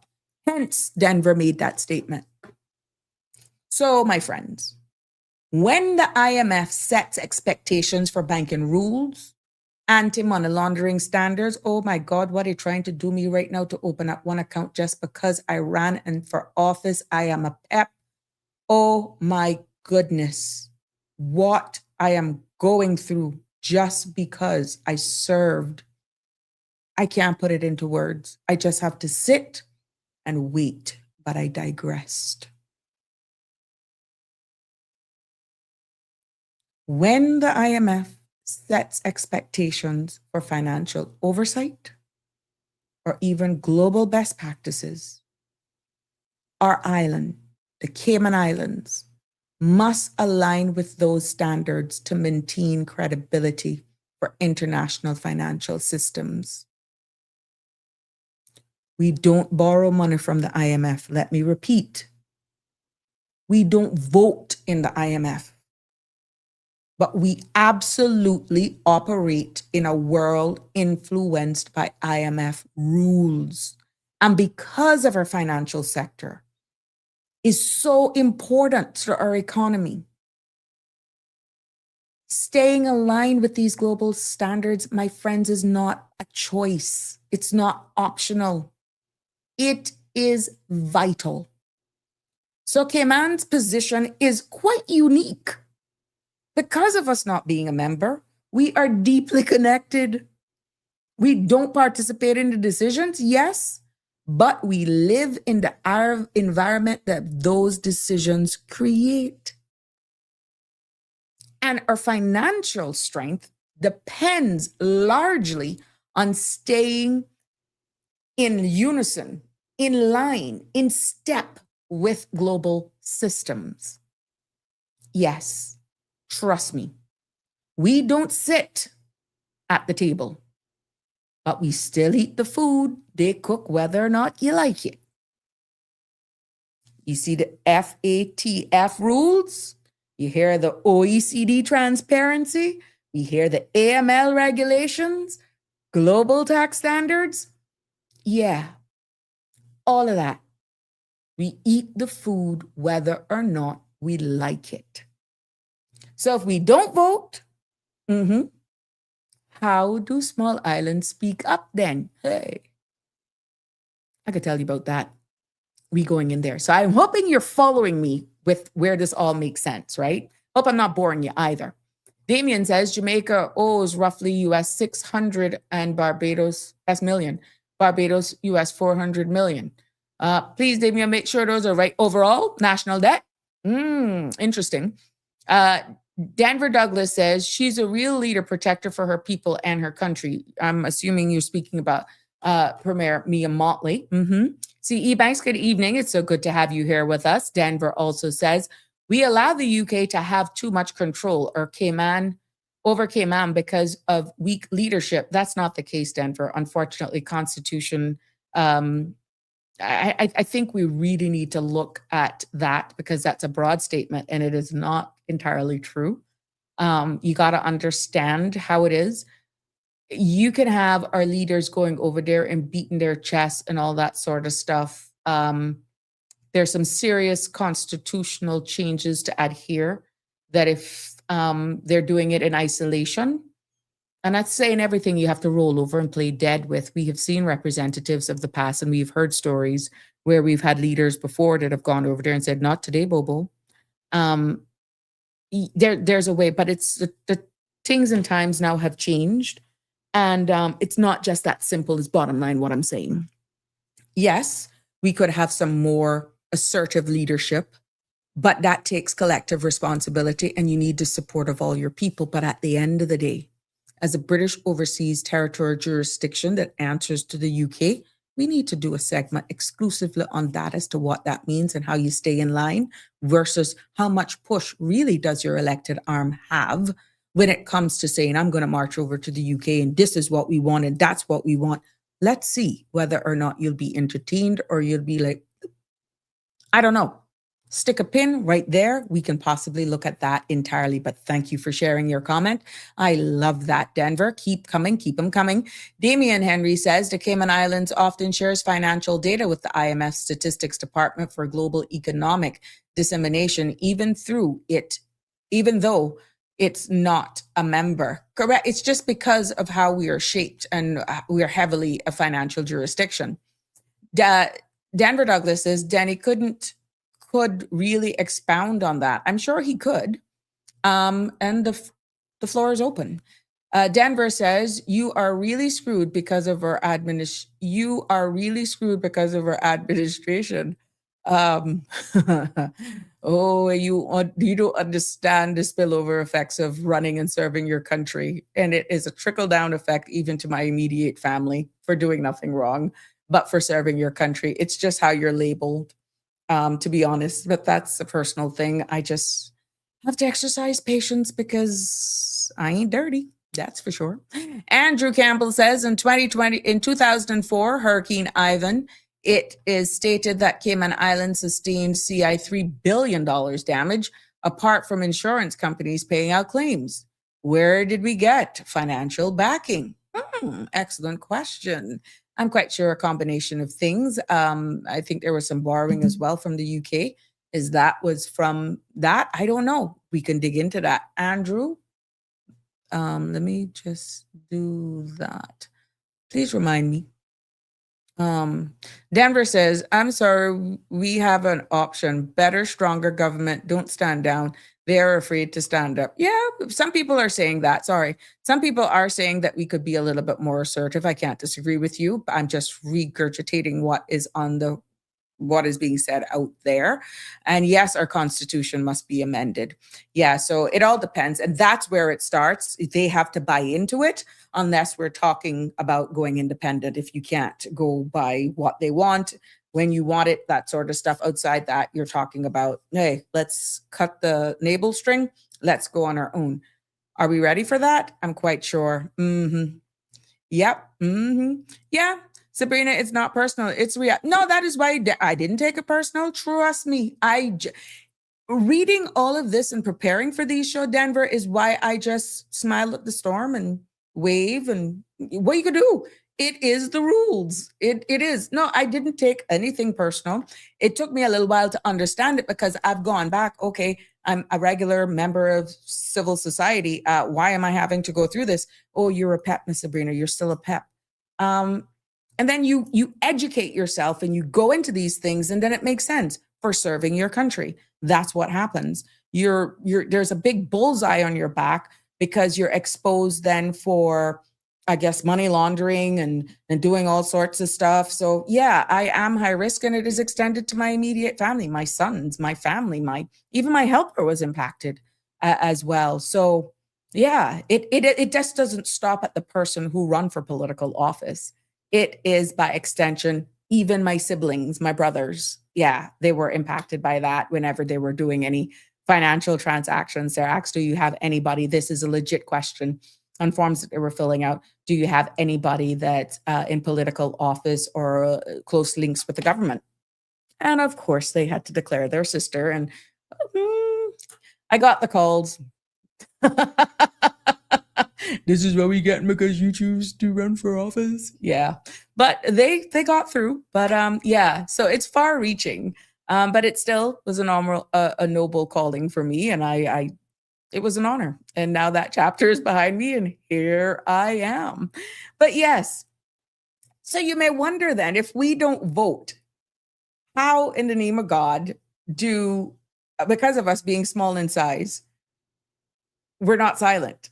We don't always have voting power in big global institutions, right? As I continue on and we wrap up here, because there's less than a half hour left.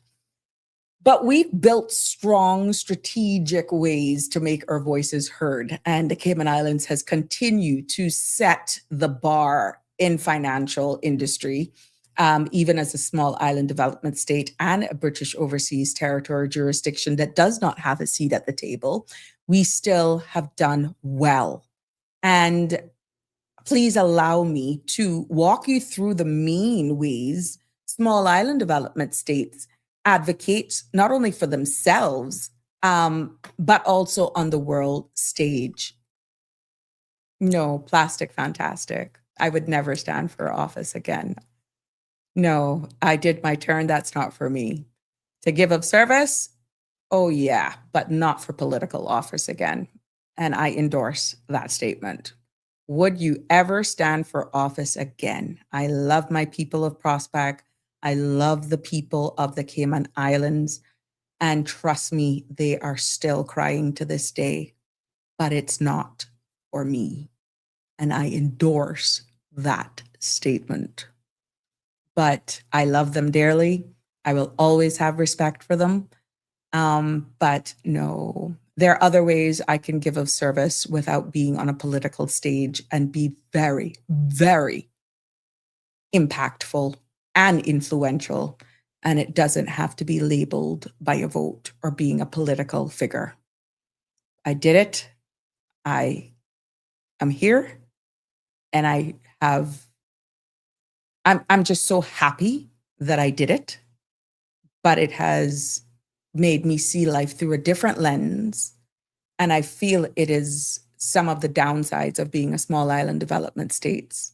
Now, navigating life post-politics, unless I'm around with some past peers like Mr.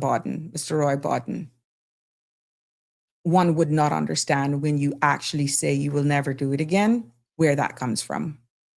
But with all due respect, by and large, the people of Prospect who supported me, who I came to love, have a profound respect for, who lifted me up, who were always there, who continue to still be there. If I say I declare my hand tomorrow, I know there would be a motorcade in less than 48 hours. But no one has to be scared. It is not for me. I will continue to do my role here, and I will continue to do what I'm doing organically, and I'm looking forward. But regrets, I have few, and that is not one of them. But I thank you. Thank you for the question, and for all of those people in Prospect who thinks I'm like, oh my gosh, she's bitter, she's angry, we're not seeing her. I'm giving you space to accept your new leader. And I'm here. I'm still giving of service. I'm still doing whatever the universe has called me to do. Yeah, but no, you won't see this face ever on a political ballot again. No, no, no, no, no.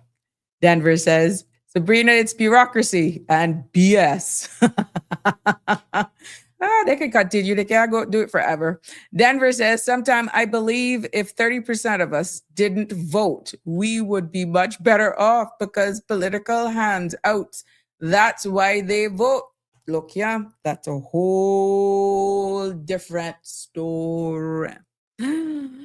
That's a whole different show.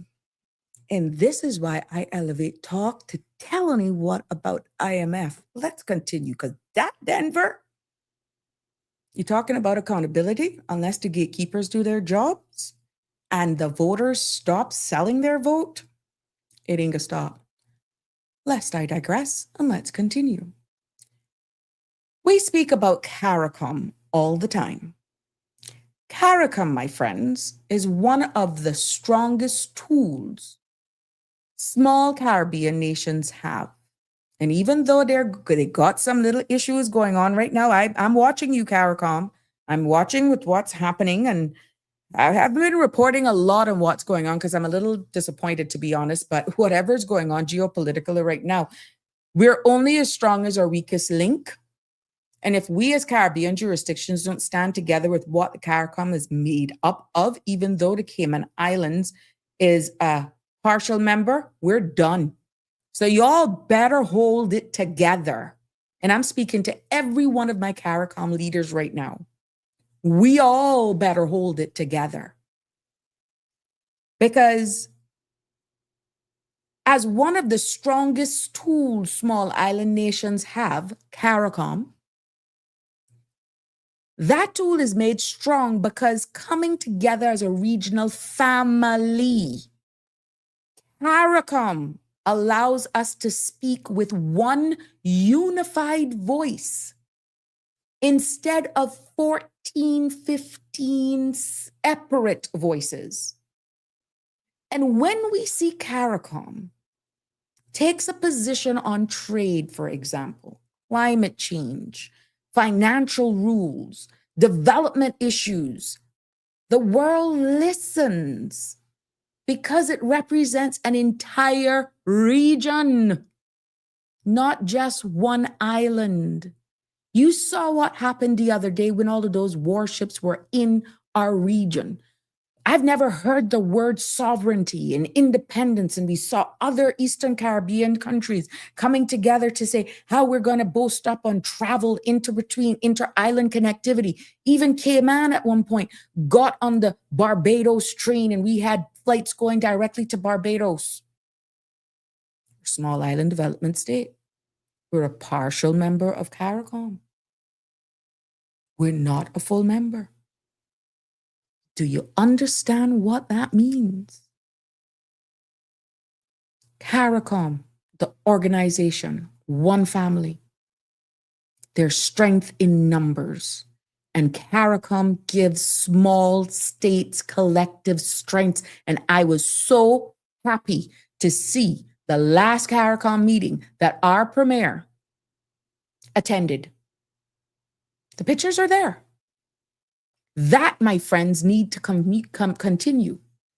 Even if it is not the premier, we need, whenever they're having these meetings in regions, that we, the Cayman Islands, be represented. I've heard my brothers over there in Bermuda say many times they're in meetings because they're partial member states as well. And they're looking for the Cayman representative, and there's none. So I encourage my former colleagues, make sure you have a representative at these CARICOM states, because at the end of the day, proximity matters. And in this context, where we are geographically located, we need to have good relationships with our brothers and sisters just because of where we are located. Yes.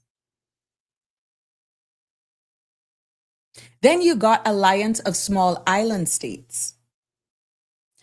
This is a global coalition of small island nations from the Caribbean, the Pacific, Indian Ocean, and definitely beyond. I bet you didn't know that existed.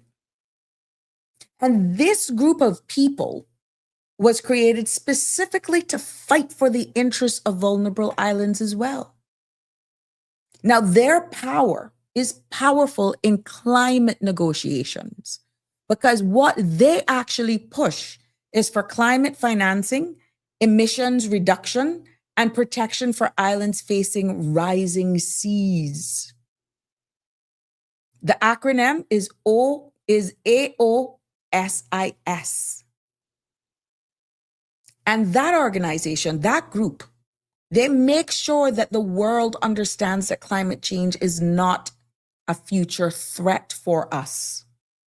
We're seeing it happening right now. Yes. We also see the United Nations climate conferences. And every year, small island development states show up at these United Nations climate conferences, and it's called the COP meetings. You may have heard our leaders going to COP 23, COP 24, COP 21. That's what COP means, yeah? And these COP meetings, they show up strong. And these conferences are where global climate decisions are also made. Yes. And small islands use these platforms to pretty much demand fairness, funding, and urgent action. And what happens is that when they attend these conferences, or small island countries that are in attendance, they highlight and showcase the cost of hurricanes, the impact of sea level rise, the need for adaptation funding, and also the importance of global responsibility, not just in isolated little islands. And these conferences, right, gives our small islands a global microphone. Yes. And then you have the Commonwealth. What actually the Commonwealth brings together, this is what they do, they bring together all sizes, from the largest to the smallest. For small island development states, right, it is the value for space to build alliances with the big boys and share concerns that may be overlooked because they're so big, they're not even realizing, oh, that's what you guys are feeling down there? And it also gives the small island development states the ability to gain support from larger nations, the Commonwealth. And through the Commonwealth, small islands can push for development assistance, raise issues of vulnerability, and build diplomatic partnerships. My friends, it's another platform where size does not limit influence. And this is where I applaud Mia Amor Motley, because the woman she has maximized all of these things. The lady knows what she's doing. And with all due respect, she knows. You got regional blocks as well. Beyond CARICOM, small islands work together through regional blocks and partnerships. And what these blocks do is that these includes organizations that focus on disaster response, trade, security, national security, and development financing. And what this does is that by working regionally, small island development pools their resources and share expertise and strengthen their negotiation power. And we see where regional unity actually gives small islands leverage that they wouldn't have alone. I keep saying proximity matters.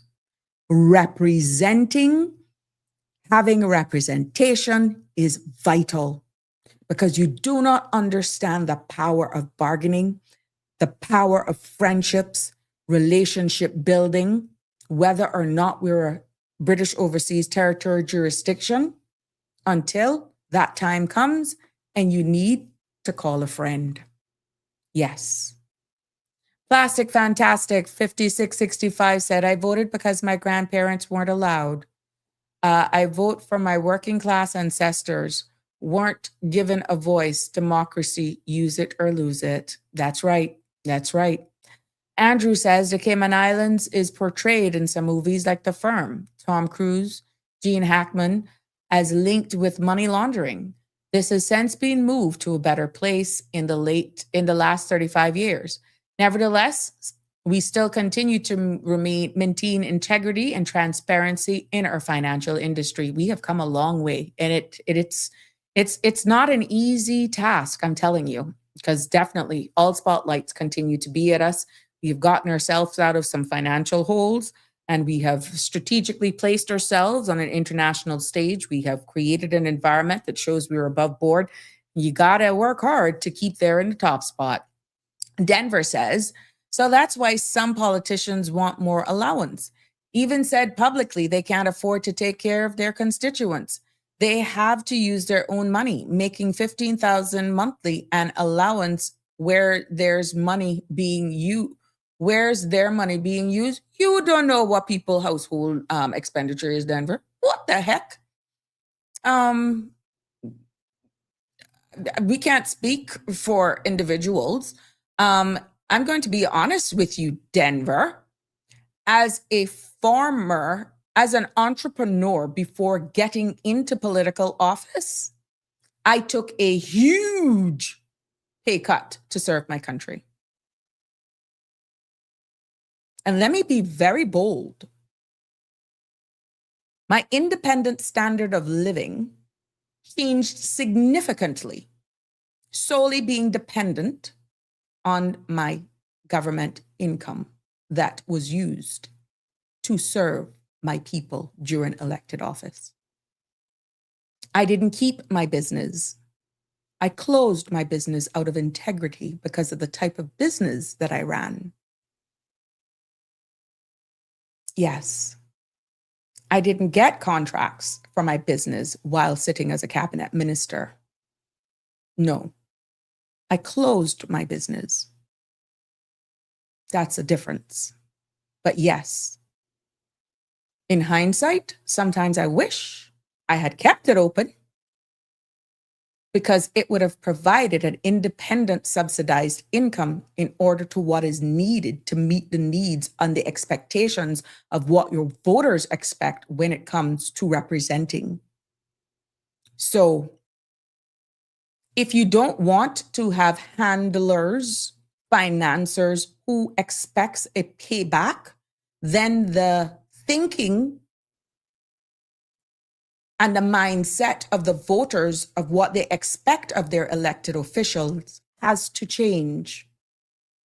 For some, they're desperate to retain their seat, and they will do anything at all costs to get elected and to stay elected. There are just certain things I would not do, Denver. So to say that $15,000 a month and allowances, where's their money being used?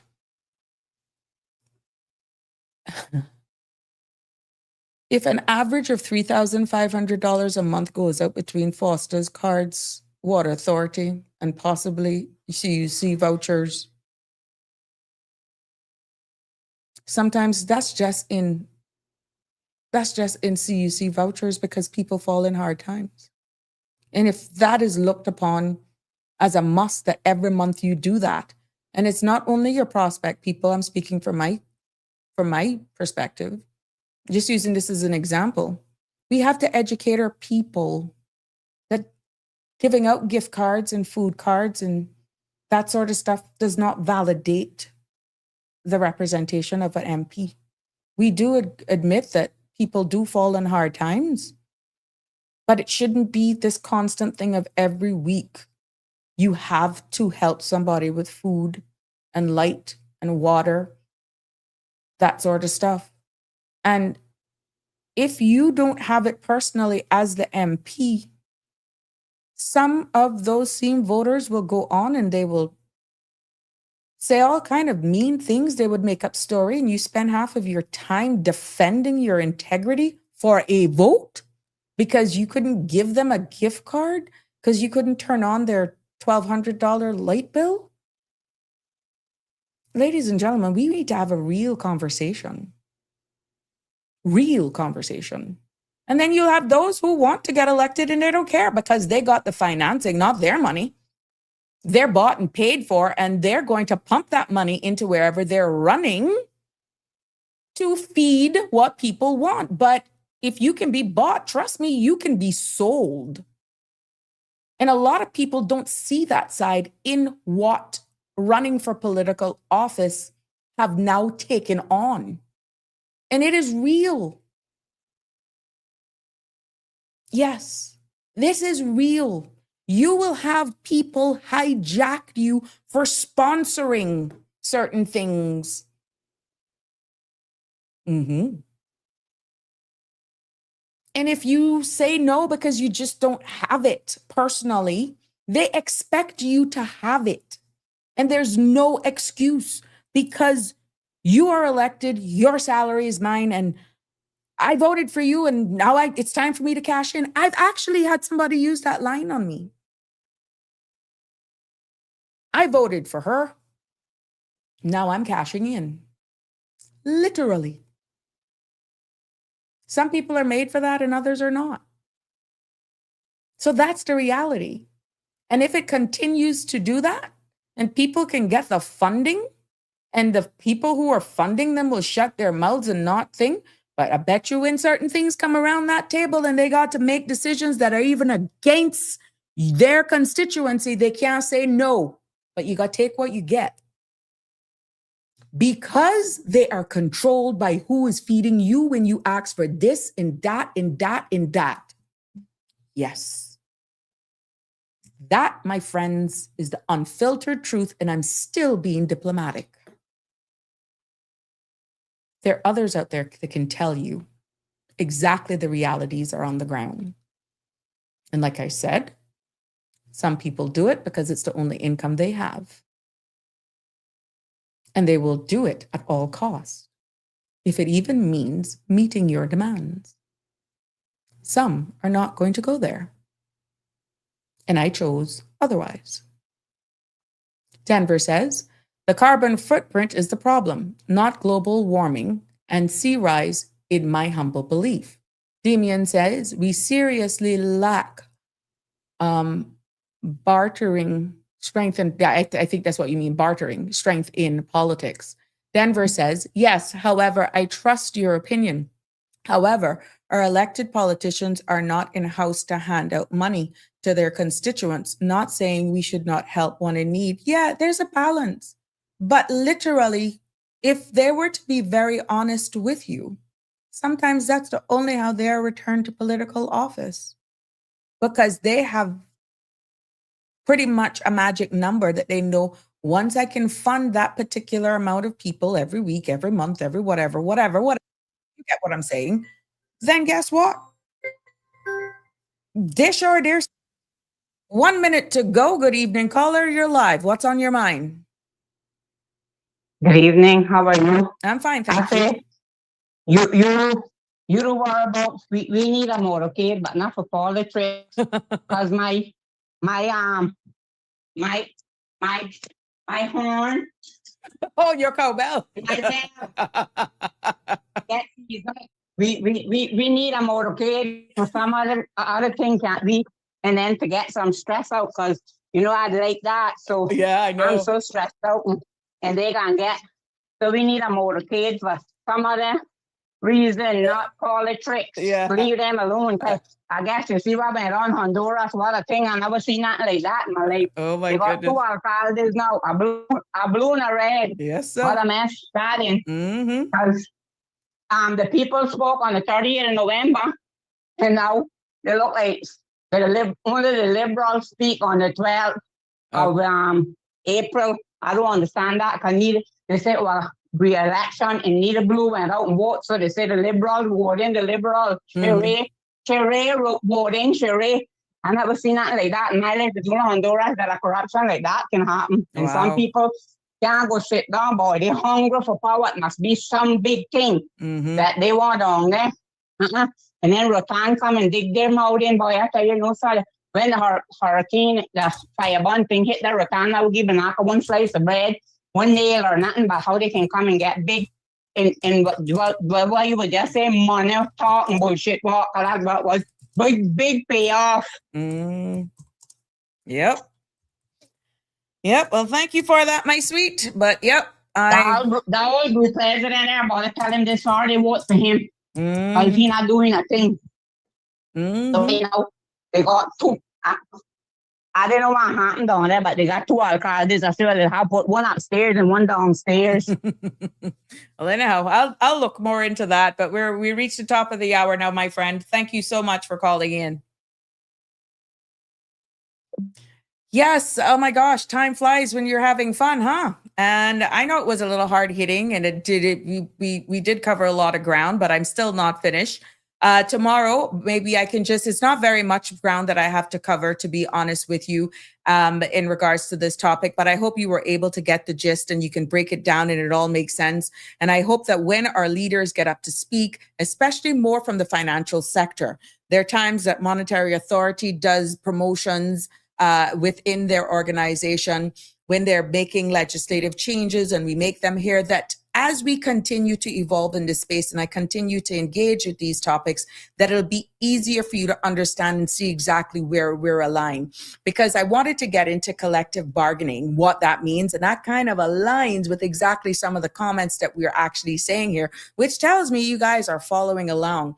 And when you look at Cayman versus Independent Caribbean IMF members and see how we actually still fit into the space and what the footprint and how that environment aligns as well. So maybe I'll do just a couple of minutes on that tomorrow to wrap this up.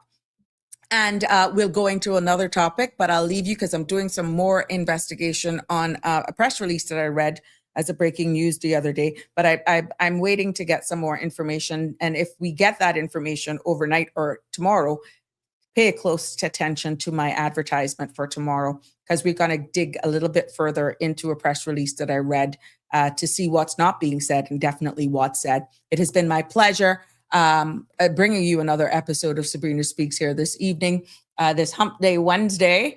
Yep.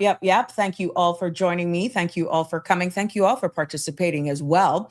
And keep safe to all of my uniform and frontline service workers. Thank you for your service. And God bless. Be safe on the roads.